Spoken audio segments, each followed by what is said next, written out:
In a small riverside town lived a quiet young painter named Lian. He had a rare gift.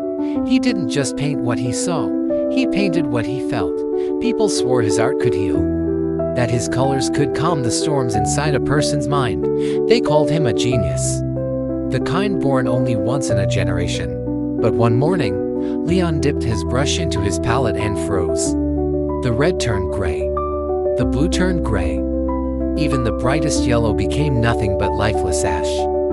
Every color he touched died right in front of him. And in that silent moment, Lian knew his world hadn't faded. He had. For months before the colors vanished, something inside him had been quietly breaking. He'd stopped waking at dawn to watch the light on the river. He'd stopped wandering through the lively market, stopped smiling at the old couple who brought him fruit. Life was becoming heavier, slower, quieter. He wasn't sad or angry. He was just numb. And when the heart stops feeling, the colors always know. He tried to paint anyway.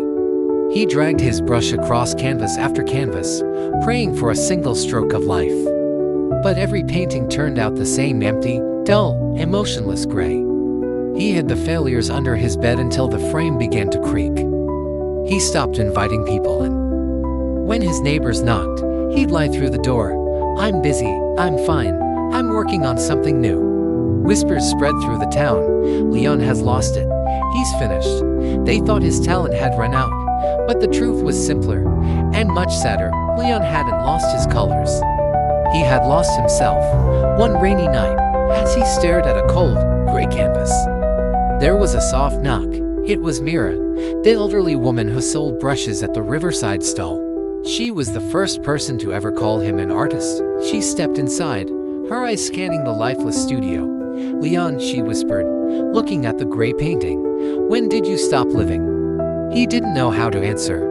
She placed a tiny, old wooden tin on his table, wrapped in faded ribbons. "These were your first colors," she said gently. "You once told me you wanted to paint the world brighter than it painted you. But look at you now, hiding from the very world you wanted to heal." Lian opened the tin.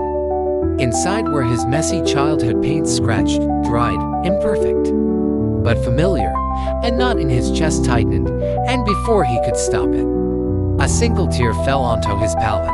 Where the tear landed, a tiny spark of blue appeared, small, fragile, almost shy. His hands trembled as he dipped his brush into that old color. And when he touched the canvas, color burst across it like a scream finally set free. It wasn't perfect or controlled, but it was alive. That night, Lian didn't paint to impress anyone. He painted because something inside him had finally cracked open, letting life back in. The next day, he walked outside. He let the wind hit his face and listened to children laughing. He didn't try to be a genius. He just tried to be alive. And slowly, color returned to every corner of his world. His new paintings were different, raw, honest, filled with storms and scars and quiet hope. People said they felt more real than anything he had ever created. Maybe because they weren't painted from talent, but from truth. Lian realized something he had forgotten. Sometimes the world goes gray not because we lose our colors, but because we stop letting life touch us. So if your world ever feels gray, don't look for color out there. Don't listen to the noise. Close your eyes and remember what you loved before anyone told you what it was worth. Your joy is not for sale. Your color is not for others to approve. It is yours. Find your colors. Paint your world again. If this story touched you, share one lesson you learned in the comments. And don't forget to like, subscribe, and turn on notifications for more stories that matter.